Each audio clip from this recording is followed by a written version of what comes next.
Hello, everyone, and today we're going to be looking at the European Medical Agency review of finasteride and dutasteride containing products. And I was supposed to do a review about this, I want to say a month and a half ago, when the news kind of came out that the country of France actually put into place a review to the European Union to essentially have the medical agency see if there's a risk of psychiatric side effects, as it says over here on the screen, that finasteride or dutasteride, these 5-alpha reductase inhibitors, cause depression or suicidal ideation.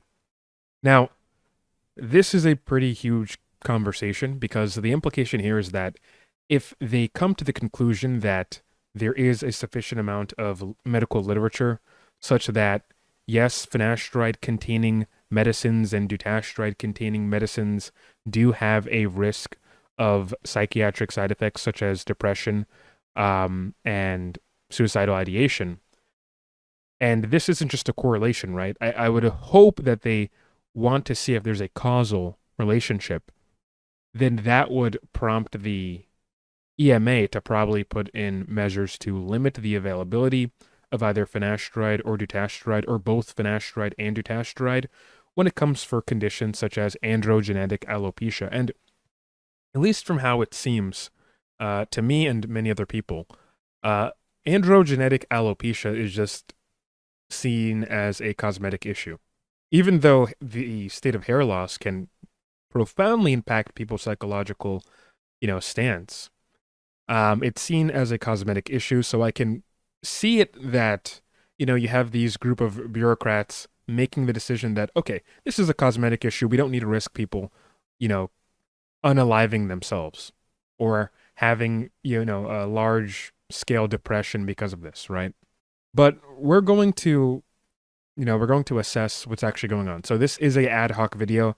Nothing here scripted. I just have the studies that I'm going to be going through and the sources that I'm going to be going through on the screen. So if you can just bear with me, I'm going to be rambling a bit. Just play this in the background, and I'm going to try to make this a bit more conversational than my other videos. So from my knowledge, just from the research that I've done, this was put into place by the country of France. So what's actually going on? Well, a couple months ago, maybe a year or so ago, we actually had something similar that happened in the United Kingdom. There was a freedom of information request regarding post-finasteride syndrome, right?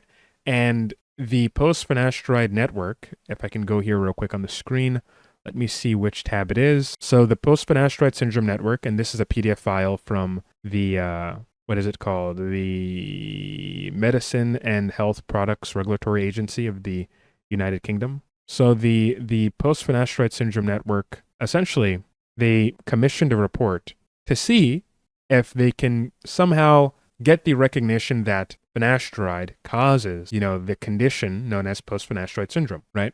So let's not confuse some things. Yes, 5-alpha reductase inhibitors do have the potential to cause side effects. And these side effects are typically involving libido issues. So, maybe having erection quality problems, premature ejaculation and et cetera, right? But also it could cause tenderness in the breast, maybe some pain in the testicles.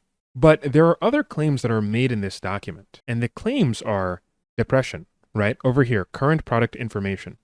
The possible side effects listed in the patient information leaflet for finasteride are depression, feeling of severe sadness, and unworthiness. Now, first and foremost, this comes from the many, many, many years of litigation that Merck went through because people said that finasteride was affecting their mood, right? And although, from what I remember, it was enforced by the FDA, Merck kind of capitulated, settled, and eventually added to their patient leaflet information that there is a possibility of depression while using this drug. It doesn't mean that the drug, finasteride or dutasteride, will cause depression. It just means while using this drug, you can become depressed, such that maybe we can recognize it isn't the drug that's causing the issue. It's the fact that you're losing your hair, and the kind of psychological devastation and quote-unquote trauma that comes with that, the change in body image. And we're going to touch on that in a moment. But yes, this was commissioned by the Post-Finasteride Syndrome Network. And presumably, I think the Post-Finasteride Syndrome Network commissioned through France to get the European Medicines Agency to do a similar evaluation of the literature to see if there's a causal link of finasteride and dutasteride to suicidal ideation and behaviors and just depression as well, right? So proving that it's causal, they have to, show that it's actually, it is the fundamental issue. It is changing something with the brain chemistry and the being of the person that causes them to have that sort of side effect. Now, there is this thing called the nocebo side effect, opposite of the placebo side effect. The nocebo side effect is essentially if you think something bad is going to happen while you're taking a specific treatment or intervention, then that bad thing will happen. And opposite so is the placebo effect. Think something good's going to happen, then something good will happen while on treatment. And these sort of conditions, they do have, nocebo and placebo, they do have physiological impacts, right? Because it's playing on your brain and its, mood regulatory system. So you have this almond-shaped structure in your brain called the amygdala, and the amygdala responds to fear and external stimuli that produces fear, right? And there are some anxiety disorders that trigger your amygdala to, for whatever reason, be overactive, right? But also the power of suggestion. It's very possible that it could also trigger the nocebo effect, right? If I'm constantly giving you bad news and I'm worrying you about, hey, that drug could make your balls fall off, right? And if I'm constantly doing that, my friend's friend, his balls just rolled into the garbage bin and kind of fell off when he started using finasteride. If I constantly keep saying these things to you and I condition you, you'll have a response. You'll have a nocebo effect, right? So that's how the nocebo effect works. And the same thing with the placebo suggestions, right? Or the placebo effect. If I'm telling you these things, right? If I'm telling you positive things, it's likely that you're going to feel good. You start to release endorphins that can make pain go away. And the opposite would be if I'm telling you bad things, you're going to feel bad and you can have higher levels of cortisol, right? And there's a study over here called When Words Are Painful, Unraveling the Mechanisms of the Nocebo Effect. And, I'll put this study in the description below, but it has this pretty unique model, right? A nocebo, right? Let's say I say something, okay? What I say to you resonates with you. Your cerebral cortex recognizes the language that I'm saying, recognizes the context, and it places fear into your mind. Your amygdala assesses that. That's how you get fear, right? And from there are various hormones and paracrine hormones that are secreted throughout your body that releases cortisol and that, increases your anxiety levels. And you can walk around for a while like this, right? So when somebody says, oh, you're probably having a nocebo effect, it's not to say that the nocebo effect is just fake, like you're going through something fake. It's a real thing. But your side effects aren't due to the drug. It's possibly due to the power of suggestion, right? If you're listening to this closely right now, are you listening? Are you sure? Are you listening to me? Okay. You are now aware that you're breathing, and from this moment on, you have to consciously make yourself breathe. That was an asshole thing that I just did to you right now. But if you're actually doing these things, also, you're now aware that you're blinking, by the way. So you have to keep blinking manually. It's not automatic anymore. But you see these things that I just did to you? And if it did affect you, I'm curious, leave a comment in the comment section. But by me doing these things, I have made you aware. I have used the power of suggestion. And now you might feel the urge to manually make yourself blink or to kind of make yourself take a couple, deep breaths, right? So just imagine what a online forum of people complaining every single day would do to you, right? But this is what the post-finasteride syndrome network is suggesting, that there's no way this could possibly due to nocebo, right? It's probably due to the drug itself, and fair enough. Let's look at the literature. Let's do, a meta-analysis, a meta-review. Let's look at, hundreds of studies, thousands of studies to see if this is the case, right? Or let's make new studies, right? Let's do new studies to assess post-finasteride syndrome exists through some sort of mechanism, right? So over here, like I said earlier, the post-finasteride syndrome network, they submitted a Freedom of Information request, right? And essentially, the Medicines and Healthcare Products Regulatory Agency from the United Kingdom concluded that, however, all effective medicines can cause side effects in some people, and these are described in product information for healthcare professionals, but they walk away with the general conclusion that based on the currently available data on quality, safety, and efficacy, the balance of benefits and risks of finasteride is positive. So that means we're not taking this thing off the market, at least in the United Kingdom, because we looked at the ample amounts of evidence to conclude that this drug is decently safe. It's not decently safe. It's very, very, very safe. And the crazy thing about this is, there's another drug that was made by Merck. It's one of Merck's most profitable drugs of all time, and it has to do with asthma. And this drug is now in the headlines for supposedly causing similar side effects to post-finasteride syndrome. Can you believe that? So over here, Merck's former asthma blockbuster Singular could be linked to mental health problems by Reuters, right? This is maybe a secondhand reporting from Biospace reporting on an article that Reuters made. And essentially it's saying that, oh, well, this very, very profitable drug that Merck was using, Montelukast, I think that's how you pronounce it, but essentially people are online and online forums are saying, oh, this drug is causing me to have psychiatric side effects, neuropsychiatric side effects, like depression and, anxiety and self-unaliving. I guess there's only a certain amount of time I can say the S word, the SUI word. And I'm not talking about Ronaldo's SUI. And even at that, we have other studies that show that there is a relationship between asthma and depression. And, there's this article right over here that I'm showing from PubMed, and it's from the Journal of Asthma. I think that's what it's called. Maybe I'll just post a link to the study. But over here, it comes to a similar conclusion, right? It says in the conclusion, a diagnosis of asthma may be associated with current clinical significant levels of depressive symptoms and a lifetime psychiatric disorder. So, and this is just one study in a litany of other studies and meta-analysis and reports of it essentially causing it, right? The condition causes this sort of perceived side effect of depression. It's not the medication. The medication is trying to mitigate, the issue. So it's kind of, funny that this drug by Merck is, that has nothing to do with 5-alpha reductase inhibition, is also facing a similar criticism, right? But in reality, it's very well the underlying disorder or condition that is causing the depression and anxiety and the self-unaliving tendencies or thoughts. So what could possibly cause the nocebo effect, right? We went over that, right? The nocebo effect could be caused by the power of suggestion.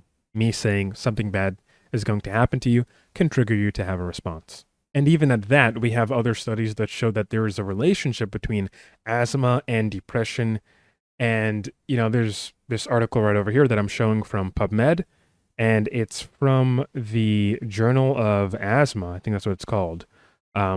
Maybe I'll just post a link to the study. But over here, it comes to a similar conclusion, right? It says in the conclusion, a diagnosis of asthma may be associated with current clinical significant levels of depressive symptoms and a lifetime psychiatric disorder, right? So, and this is just one study in, a litany, of other studies and meta-analysis and reports of, it essentially causing it, right? The condition causes this sort of perceived side effect of depression. It's not the medication. The medication is trying to mitigate, the issue. So it's kind of, funny that this drug by Merck is, that has nothing to do with 5-alpha reductase inhibition, is also facing a similar criticism, right? But in reality, it's very well the underlying disorder or condition that is causing the depression and anxiety and the self-unaliving tendencies or thoughts. So let's look at this one study over here, right? The frequency of body dysmorphic disorder among patients with complaints of hair loss. Again, I'll put the study in the description. But essentially, in the conclusion of this study, it says that the incidence of body dysmorphic disorder is about 10 times higher in patients with complaints of hair loss than it is in GD, being people that had other conditions, right, in this sort of study.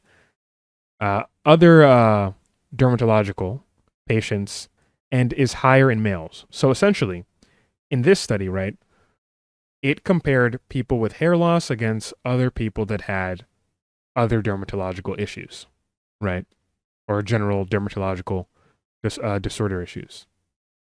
And it came to the conclusion, right, that, again, to reiterate, people that had hair loss had a 10 times higher rate of body dysmorphic disorder compared to other people with general dermatological issues.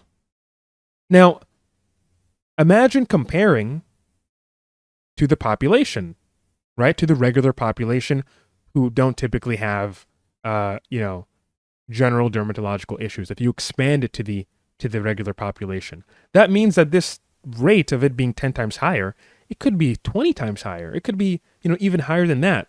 So over here, it seems that hair loss is the issue. And it seems from this survey that it's higher in males. This issue is higher in males. Now, there could be a debate. Maybe women have better coping strategies. They can wear wigs, and it's not typical to see men wearing wigs so they can't cope. They have to walk around with a slick, bald scalp. And also, let's just be brutally honest here, right? I think a bald chick is going to get more love than a bald guy. I'm sorry, but, dudes have I don't want to get too dark and, too deep into this, but men will get with anything, right? Like, we've seen this in studies. Men will have more exception when it comes to looks, typically, than women will. Again, I'm not going to go down this, rabbit hole. Make that what you may. You can look at the studies regarding that yourself, but this is the case, right? So this could be a reason why it's higher in men. And just as a side note, when I go to the female hair loss subreddit, I think they're way more stable, right? The women in the female hair loss subreddit are way more stable, way more reasonable when it comes to wanting to get treatment and not complaining about side effects. Meanwhile, when you go to Trestless or you go to the hair loss research or the male hair advice or even the bald subreddit, you just see a bunch of crazy fucking dudes who complain all the time, sometimes making up side effects that don't even exist, that aren't even, physiologically possible compared to the mechanism of action of the drug. So that's just one thing I wanted to point out. But again, if you have BDD, right, and if it is the case that people that have hair loss disorders, alopecia, have a higher incident of body dysmorphic disorder, BDD, then look at this over here on the screen. And if you're not looking at it on the screen, I'll tell it to you, right? This is from the International OCD Foundation. And it states over here, all individuals with body dysmorphic disorder, or BDD, should be carefully assessed and monitored for self-unaliving. Individuals with BDD have a markedly increased risk for suicidality. Oh, I said the word. Hopefully this video doesn't get taken down. But anyway, it goes on to say that approximately 80% of those with BDD report that they have experienced self-unaliving thoughts. And about 1 in 4 have attempted suicide. 1 in 4 guys, a quarter. So it seems over here, right, just putting everything together, could we not make the argument here that it's not that you have this sort of post-finasteride syndrome, that it's going into the brain and it's modulating neurosteroids, and those neurosteroids are making people depressed, and because it's making people depressed, they want to self-unalive, right? Could that not also be the case that maybe it's the condition of alopecia itself that's enough to kind of cause people to have these issues? Right? I think there's a good argument for that. And then we can look at other things, right? We can look at this meta-analysis here on the screen by Alessandro Urali et al. This is a very good study. It came out in April of 2024. The title of the study is, quote, Association of 5-alpha reductase inhibitors with Depression and Suicide, a mini systematic review and meta-analysis, unquote. And it came to the conclusion, right? So this is a really, really, really huge study with around 2,213,600 patient data points, right? And it concluded that, it says, quote, we reviewed study data for more than 2 million patients taking drugs called 5-alpha reductase inhibitors, also known as 5-ARIs, which are widely prescribed for urinary problems caused by benign prosthetic enlargement, and for male pattern hair loss. In a pooled analysis, we found no evidence of an association between 5-alpha reductase use and the risk of depression or suicide. Guys, this is a meta-analysis. This is the highest, one of the highest forms of scientific evidence that we can use, right? It's a really good tool where we can assess the evidence we have to see if there's any sort of causality or any sort of patterns, right? And it essentially comes to the conclusion that, well, it didn't seem that finasteride or dutasteride is causing the issue here. It's the condition. It is the condition of hair loss that, makes people feel so hopeless to get to the point where they feel depressed, but they can't, some people just can't identify that within themselves.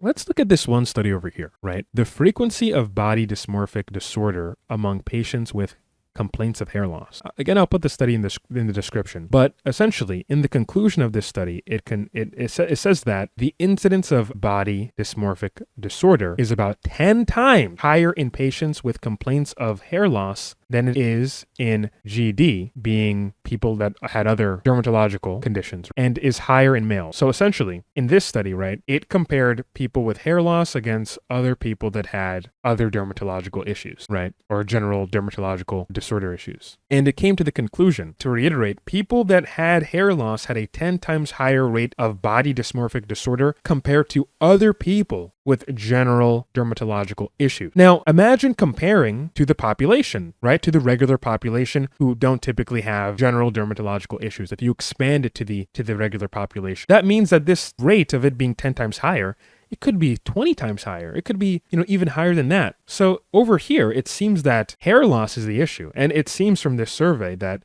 it's higher in males. Now, there could be a debate. Maybe women have better coping strategies. They can wear wigs.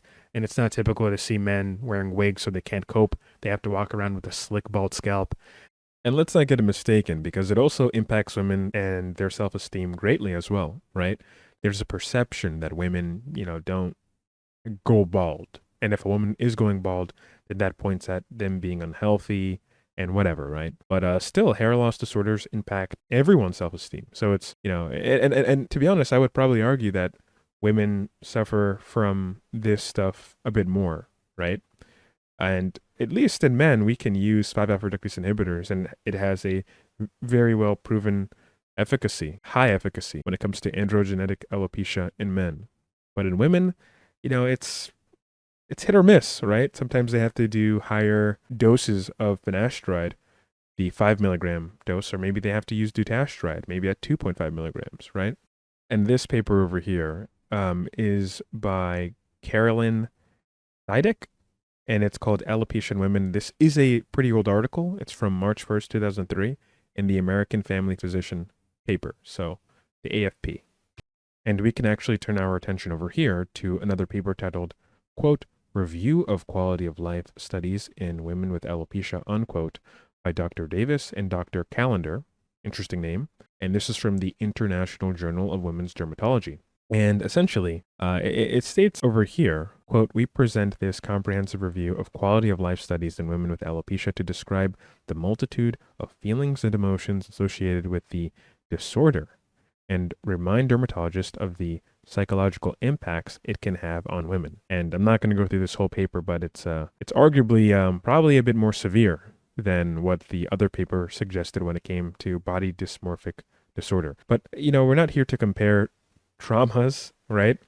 All we can say at the very least is that losing your hair is a pretty, hard thing, a tough thing to deal with. Some people deal with it better than others, but overall, it's going to impact people's self-esteem. And there's a reason why, industries that involve vanity are at billions of dollars, right? Because it's a very important thing, right? And you can look over here. You have female sexual function index. You have other things over here. Extremely upsetting emotional stress, increased social anxiety, poorer self-esteem, negative body image, sense of powerlessness. Well, damn, if you think you can't use finasteride or dutasteride, as a man, imagine how women feel, right? Some women want to have kids while they're premenopausal, and it's kind of a risk for them to use it, right? And just as a side note, when I go to the female hair loss subreddit, I think they're way more stable, right? The women in the female hair loss subreddit are way more stable, way more reasonable when it comes to wanting to get treatment and not complaining about side effects.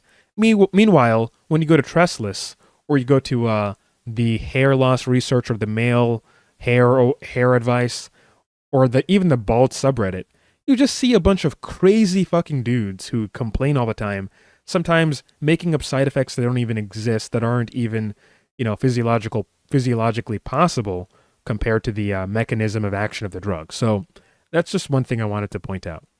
But again, if you have BDD, right, and if it is the case that people that have hair loss disorders, alopecia, have a higher incident of body dysmorphic disorder, BDD, then look at this over here on the screen.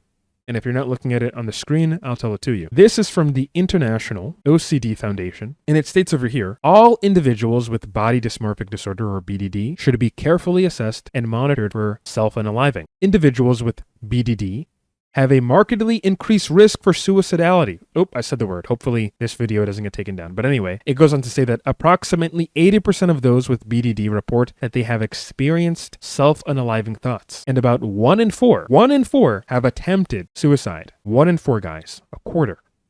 It seems over here, right, just putting everything together, could we not make the argument here that it's not that you have this sort of post-finasteride syndrome, that it's going into the brain and it's modulating neurosteroids, and those neurosteroids are making people depressed, and because it's making people depressed, they want to self-unalive, right? Could that not also be the case that maybe it's the condition of alopecia itself that's enough to kind of cause people to have these issues? I think there's a good argument for that. And then we can look at other things, right? We can look at this meta-analysis here on the screen by Alessandro Urali et al. This is a very good study. It came out in April of 2024. The title of the study is, quote, Association of 5-alpha reductase inhibitors with Depression and Suicide, a mini systematic review and meta-analysis, unquote. And it came to the conclusion, right? So this is a really, really, really huge study with around 2,213,600 patient data points, right? And it concluded that, it says, quote, we reviewed study data for more than 2 million patients taking drugs called 5-alpha reductase inhibitors, also known as 5-ARIs, which are widely prescribed for urinary problems caused by benign prosthetic and for male pattern hair loss. In a pooled analysis, we found no evidence of an association between 5-alpha reductase use and the risk of depression or suicide. Guys, this is a meta-analysis. This is the highest, one of the highest forms of scientific evidence that we can use, right? It's a really good tool where we can assess the evidence we have to see if there's any sort of causality or any sort of patterns, right? And it essentially comes to the conclusion that, well, it didn't seem that finasteride or dutasteride is causing the issue here.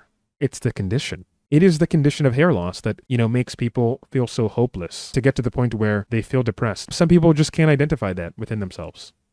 And just to kind of recircle on the nocebo effect phenomenon, there's this study over here.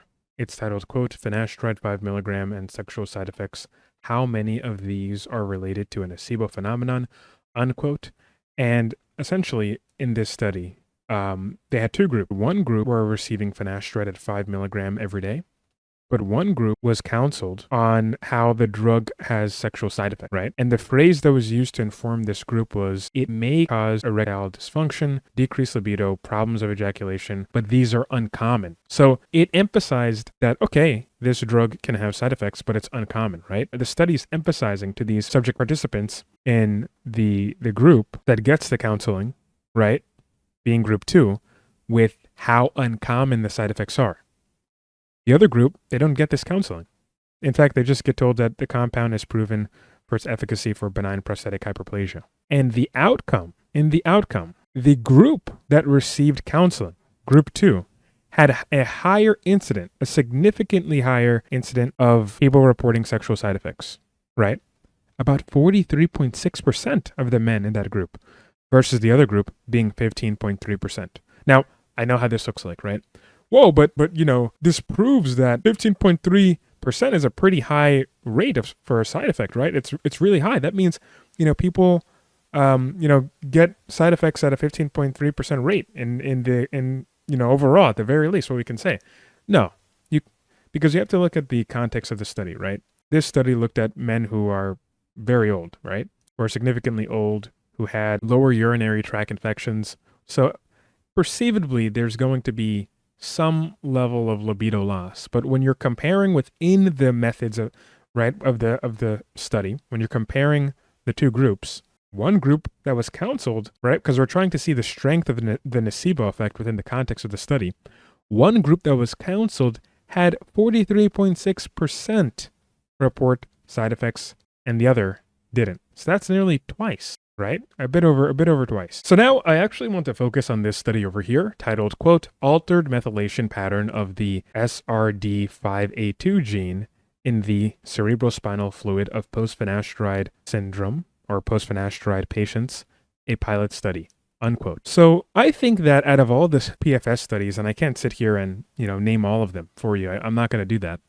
but this specific study might be one of their most strongest one yet, because this study at least describes that people, the subjects that they have observed, perhaps because they took finasteride, it has altered their DNA, right? It has caused epigenetic changes to the gene that's responsible for producing the 5-alpha reductase type 2 gene. Specifically, the presence of 5-alpha reductase type 2 gene has altered in the cerebral spinal fluid. Now, for those of you who don't know what cerebral spinal fluid is, the cerebral spinal fluid is a clear fluid that surrounds the brain, and also it goes into the spinal cord, right? So it can give you an idea, not a complete idea, but it can give you an idea of certain things that are in the brain, that are in the central nervous system, right? So I'm on Google Images. I can show you some images real quick, but yeah, you can see it, right? This blue or light colored liquid, in case you're colorblind, this is the spinal fluid. So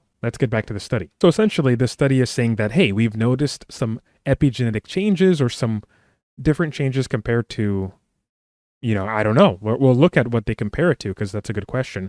But we've noticed some polymorphisms or changes, epigenetic changes concerning the methylation pattern, right? And what is epigenetics? So we're here on the cdc.gov, and just to read it directly from this website, it says, quote, epigenetics refers to how your behaviors and environment can cause changes that affect the way your genes work, unquote. So it's kind of like what genes turn on and what genes turn off. That's what epigenetics means. So this study that we're going to be looking at is essentially talking about how there are epigenetic changes that occur when using finasteride, according to this paper, right? According to the paper, it's stating that there are epigenetic changes that occur when using finasteride. So now that I've explained that, we can finally see if that's really the case. So one of my major criticisms of the paper is that this paper only had around 16 subjects, right? So if we look at the methods section, it says, retrospective analysis, so this means that they've collected data after the fact, of multi-center prospective longitudinal case control clinical trial enrolling 16 post-finasteride syndrome patients. All of these patients, they came from a specific form, the post-finasteride syndrome form, if I'm not mistaken. And essentially, they found that in these patients, right, the 16 samples of cerebral spinal fluid from the post-finasteride syndrome patients and the 13 cerebral spinal fluid samples from controls, right, they found that the SRD5A2 gene was more frequently methylated in the cerebral spinal fluid of post-finasteride syndrome patients compared to controls. So that means there was a higher rate of methylation, a higher rate of what seems to be epigenetic changes in the people that used finasteride. One thing that I don't understand about this study is, okay, the cerebral spinal fluid control samples, right? Are those people that aren't using finasteride? Because I only ask this question, if those are samples from people that aren't using finasteride, maybe that's a good control. Maybe that's a good control. But even better control would be, why not assess people that use finasteride but don't have post-finasteride syndrome to see if the differences in the cerebral spinal fluid, and especially more so the gene that's responsible for the 5-alpha reductase type 2 enzyme, is really different. And not only that, this study only has 16 participants. So the authors are doing a bit of a little game in this study. They're trying to game it up a bit, because they could have very well found people who are using finasteride, you get the cerebrospinal fluid from them, and then you can make comparisons to see, well, is it really DNA methylation that is causing for people to have quote unquote post-finasteride syndrome? So I think they could have picked a better control group. And even at that, this study doesn't demonstrate that there's a causal relationship here, right? There's a correlation, right? But it's not causal. We don't know the baseline measurements. Maybe these men always had these, type 2 5-alpha reductase gene methylation patterns before they even started finasteride. So we don't even have those baseline measurements. And I know it sounds like I'm being a hard ass here, but these are very important if you're trying to describe, the etiological conditions behind a syndrome like post-finasteride syndrome, right? You really have to have a good description of it. So they actually say at the end of the study, they say that, quote, although we cannot conclude whether this pattern is prenatally established or induced by finasteride treatment, it could represent an important mechanism of neuroactive steroid levels and behavioral disturbances previously described in post-finasteride syndrome. So the study needs a better control group, right? It needs a better control group of men who are taking finasteride and who do not have reported signs of post-finasteride syndrome. And it needs to assess that maybe these methylation patterns are just characteristics in the population. Maybe it has nothing to do with post-finasteride syndrome. And if there's no difference between the groups, then, can you really say that it's the DNA methylation, this sort of epigenetic change, that is the cause of these men having PFS? These are fair questions. And this study isn't conclusive, and this study is not that good, to be honest, right? Now, for the sake of the argument, you can say that, okay, maybe this is a case that we need to study this more. And by all means, let's do that. Let's have a bigger study.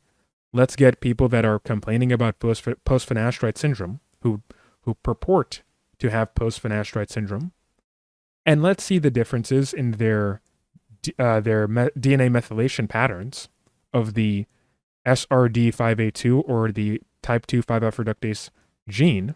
Let's see the differences between that group and men who are taking finasteride who don't have purported post-finasteride syndrome, right? Let's do that. That would be better.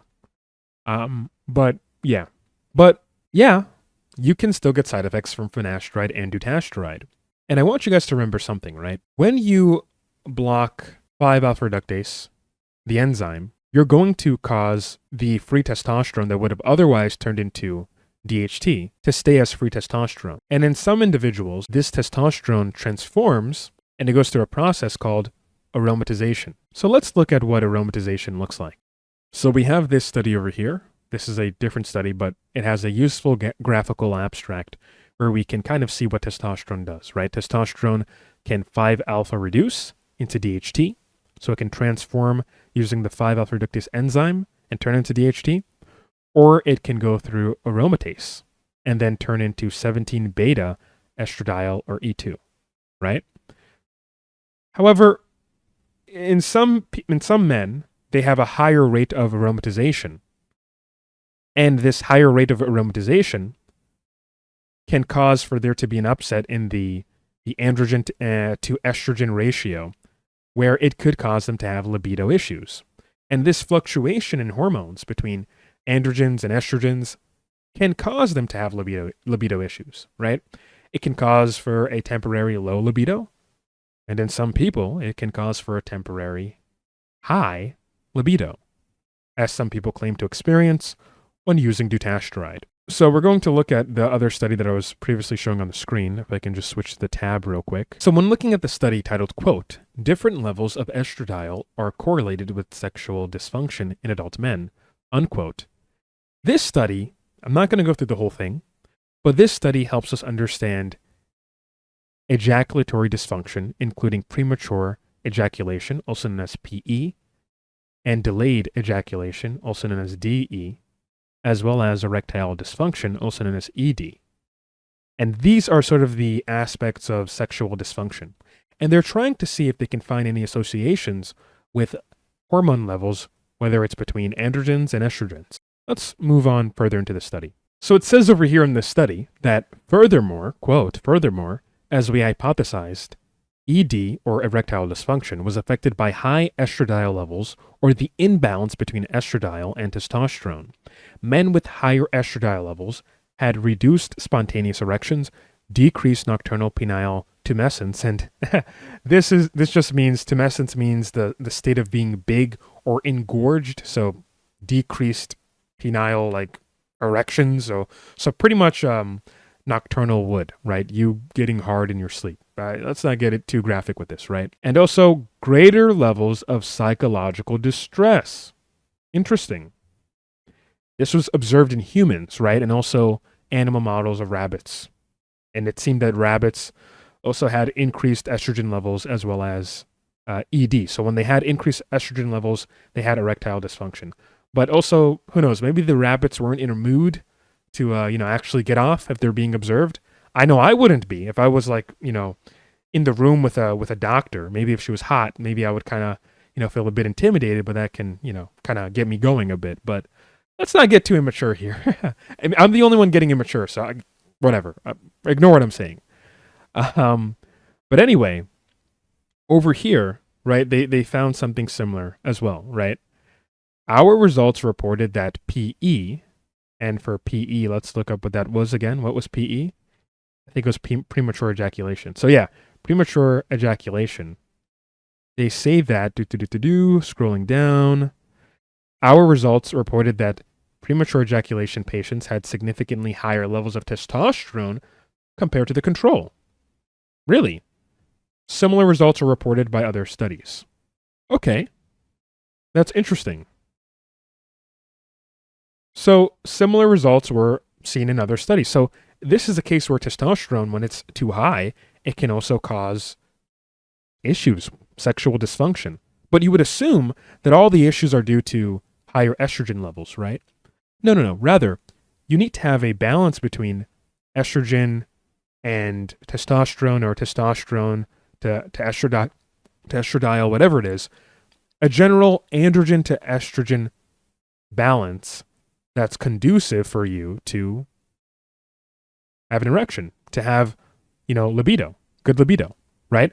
It says over here, men with decreased estradiol levels reported low libido and sexual activity, which could be improved by estrogen administration, right? And then they talk about all the studies that show this. So it's not necessarily that everything has to do with DHT. There's more to the story. If your estrogen is low and you're not getting a significant rate of or a reasonable rate of aromatization, then this could cause an issue, right? And it also finds that, it says over here, that aromatase were widely expressed in the male genitalia tract. So this aromatase enzyme is needed. Like, you need aromatase as well to be functional in the penile tract, in the male genital tract. So all of these things are important to consider. And I'm saying all these things because it's not just DHT that's responsible for, sexual function. It's your estrogens, your androgens, testosterone to estradiol ratio. These things are very important, right? And if you have too high testosterone, you could have delayed ejaculation. That could also be an issue as well. So it goes to say that some of the side effects that people get isn't due to having a lack of DHT. Maybe by not having that conversion to DHT, you're upsetting your hormonal profile. But as many studies find, right, eventually, with consistent use of 5-alpha reductase inhibitors, your body kind of normalizes and, becomes normal again. These are things to consider. And if you don't consider these things, you're not being serious about the literature. So earlier in the video, I mentioned how so long as the drug is in your body and if you're having side effects, those side effects can continue, right? So even if you discontinue the drug, for some people, that drug still, lingers in their body, specifically finasteride, and even more so dutasteride, where there's going to be a little bit of a hang time, and that hang time is, it varies between people, right? Because people have different genetics for how they manage the drug in their body, but eventually the drug is going to be excreted and it's going to leave your system. There's an average time where the drug will stay in your system for about, let's say on finasteride, 15 days after discontinuation, the drug is still detectable, and then eventually after a month, it's no longer detectable in your serum, in your system. For something like dutasteride, and depending on the dose, it can take a lot of time, and we're going to see that in this study over here. So this is the famous Olson et al. Study that people refer to, the 2006 Olson et al. Study. And this study was funded by GlaxoSmithKline, GSK, and they are the creators of Avodart, also known as dutasteride. So this drug, dutasteride, is now off patent. If I recall correctly, it's been off patent since 2015, November 2015. But this is the study that shows it being used at various doses between 0.05, 0.1, 0.5, up to 2.5 milligram daily. So the title of the study is, quote, the importance of dual 5-alpha reductase inhibition in the treatment of male pattern hair loss, results of a randomized placebo-controlled study of dutasteride versus finasteride, unquote. And, the study shows that, yes, dutasteride increased target area hair count versus placebo in a dose-dependent fashion, and 2.5 milligram dutasteride was superior to finasteride at 5 milligram at the 12 and 24-week check-in points. And the expert panel photographic review kind of showed that there was better hair growth on people that used dutasteride versus finasteride. And also it showed that 2.5 milligram dutasteride seemed to have more superior results when it came to hair, right? And scalp and serum DHT levels decreased in a dose-dependent fashion with dutasteride. And same thing with testosterone. It increased in a dose-dependent fashion in regards to dutasteride. Now, let's look at what happens when people stop using the drug, right? Both finasteride and dutasteride. So I pulled out the quote over here from the study that we're going to be looking at, but let's just go back to the study tab to kind of get a better idea of what's going on, right? So I'm going to quote this from this study. It says, quote, 12 weeks after termination of treatment, so being the 36-week mark, the mean serum DHT was not significantly different from the baseline value in the placebo. So that means they returned back to normal at the 36-week mark, right? So, because placebo, they didn't receive any treatment, and that means if they didn't receive any treatment, they have the true, baseline of what you're going to be using as a marker, right? So it says the dutasteride 0.05 milligram group and the 0.1 milligram group essentially mirrored baseline values of placebo group at the 36-week check-in, right? And the same can be said with the finasteride 5.0 milligram group. So at the 36-week check-in, after 12 weeks of discontinuation, right, the dutasteride 0.05 milligram group and 0.1 milligram group and the finasteride 5 milligram group went back to normal. They went back to a normal baseline.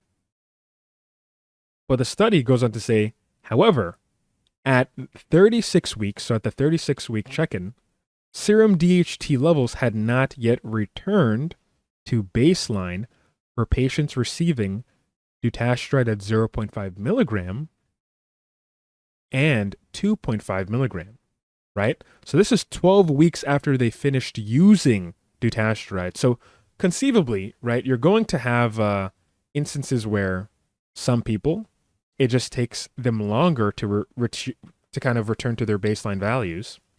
And in other people, it can happen relatively quickly. This is whether on finasteride or dutasteride, right? That's something to consider. So in this paragraph over here, right, actually it shows here in figure 4A, it kind of mirrors this, right? So if you're paying attention on the screen and you're looking at the graph, you can kind of see this, right? The placebo group, they have a general baseline value, and it takes time for several groups to kind of reach those values at the 36-week mark, right? To reach the normal value of DHT levels, right? And in doing so, that means the drug has finally, whether finasteride or dutasteride, left the system, and now these people are returning to a baseline 12 weeks after discontinuation.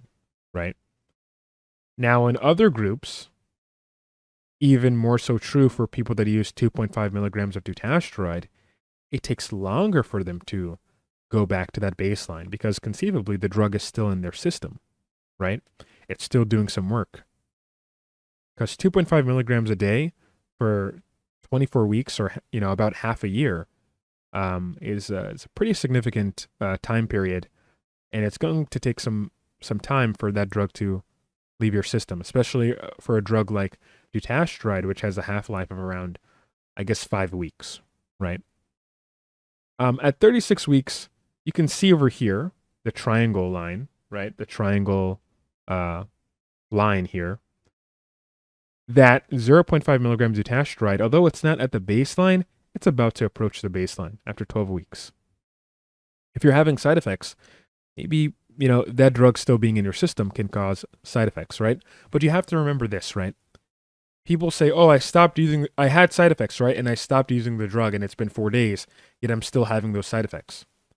Remember, if the drug is still in your system, those side effects can still persist if you're having those sides, that is, right?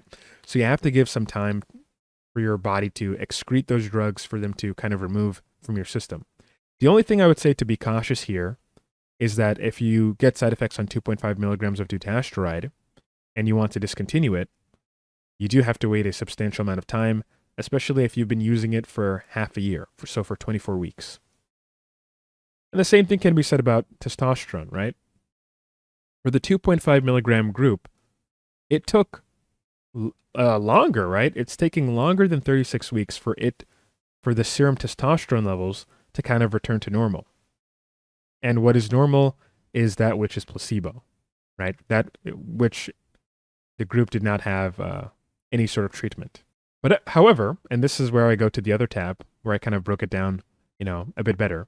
You had some outliers, some people who were using dutasteride at 0.5 milligram a day, right? The median time it took them to return to within 25% of the baseline was 86 days, right? But for someone in the data set, it took them 307 days when using 0.5 milligram of dutasteride. So that means it took them quite a while, right? It took them quite a while for that one person to kind of wait until the dutasteride left their system. Now, again, this is an outlier. This is a significant outlier. If you're looking at the median, the median value here being 86 days, that's where the data tends to fall, right? Over here, 86 days. In most people, it should take around 86 days to return within 25% of your baseline DHT after discontinuing dutasteride. Over here, it took for the 2.5 milligram dutasteride group, to fall within 25% of baseline, it took 155 days. That's the median value. The median value was 155 days. However, somebody in the data set, some outlier or outliers, it took them 421 days. That's a long time. And this is after using the drug for around 24 weeks or around half a year. So the point here is this, right? You have to wait for the drug to leave your system. You do. Go on over here, right? So outliers in the data set, as I said, over here, it would be 307 days. That's significantly longer than the 86-day median. Likewise, the same thing can be said for the 2.5 milligram dutasteride group, 421 days, right? So these are my notes here. So these are things to consider. If you're having side effects still and they're persistent after you've quote unquote discontinued the drug, realistically, it shouldn't be after drug discontinuation. It should be after the drug left your system, right?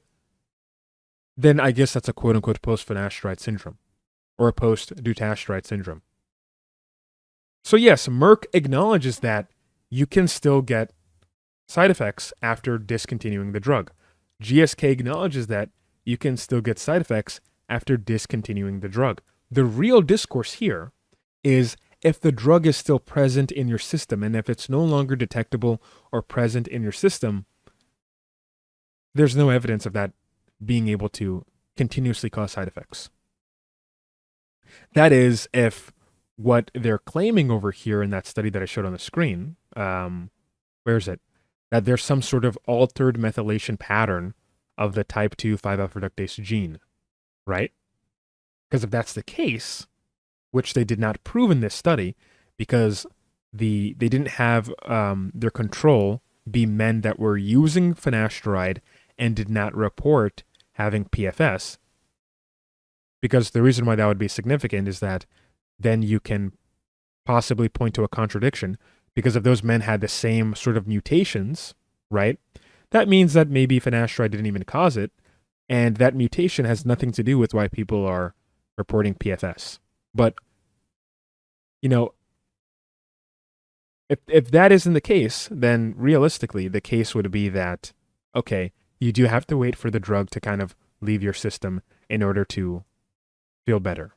But in some people, right, because they had a negative experience, it can continuously, condition them with a further nocebo effect, right? Because it's still possible to get a nocebo effect even when you had actual side effects too, after the fact. That's a real and possible thing. So yeah, I think I'm rambling on too much at this point. But the point here is that what do I think is going to happen with finasteride and dutasteride when it comes to the European Medical Agency's conclusions? I don't know. But I want to say that they're going to look at the weight of the evidence, kind of like how, the United Kingdom's MHRA agency, the Medicine and Healthcare Products Regulatory Agency, did, and concluded that, hey, look, some people get side effects on this drug, but overall it's safe, and we're not going to remove it from the market, or we're not going to limit the availability. So maybe the European Union might come to that conclusion as well. But if they don't, then I do see a risk, obviously, of these drugs being limited to people who have benign prostatic hyperplasia, right? It's probably going to be harder to get a prescription from your doctor if the EMA concludes that, hey, yeah, there is a huge risk of suicide. There is a huge risk of self-unaliving. I hate that we have to kind of censor ourselves these days so we don't get our videos restricted. But if they do come down to that conclusion, then it's going to be very hard for you to get your finasteride or dutasteride from your general practitioner, right? Because now they're kind of under some caution, a point of caution, and they probably don't want to be targeted by potential customers who might, be desperate enough to take the drug and then say, oh crap, my life is ruined, when in reality, they're just going on post-finasteride syndrome forums and they're getting a nocebo effect, or they're engaging in just overall negative thoughts and doomeristic personalities or personality traits. So that could cause the doctors to not want to even deal with that kind of nonsense. I can see a case where maybe they block dutasteride because mostly finasteride is popular when it comes to treating androgenetic alopecia, when in reality, it should just be dutasteride all day, every day, right? All day, every day, baby, when it comes to dutasteride. But yeah, that's it for this video. I've rambled on long enough. Hopefully that makes sense, what I've been saying, and this was a very ad hoc video. So yeah, if you got this far in this ad hoc video, comment in the comment section below. Don't mess with my finasteride and dutasteride. Comment something along the lines of that, because this is getting ridiculous. These post-finasteride syndrome network guys, I mean, look, you could have made a better study here, right? It would have been more entertaining. It would have been more rigorous had you had cerebral spinal fluid samples from people that are taking finasteride, from men that are taking finasteride, and had you assessed these men, and if these men said, hey, yeah, we don't have post-finasteride syndrome, and you compared their genes, maybe it could be the case that the methylation patterns are typical. They have nothing to do with developing post-finasteride syndrome. And if that's the case, you got to go find another, epigenetic change that you can kind of quote and, concern troll about. But I'm very open to the possibility of it possibly existing. You just need to show that existence through rigorous studies. Anyway, bye guys.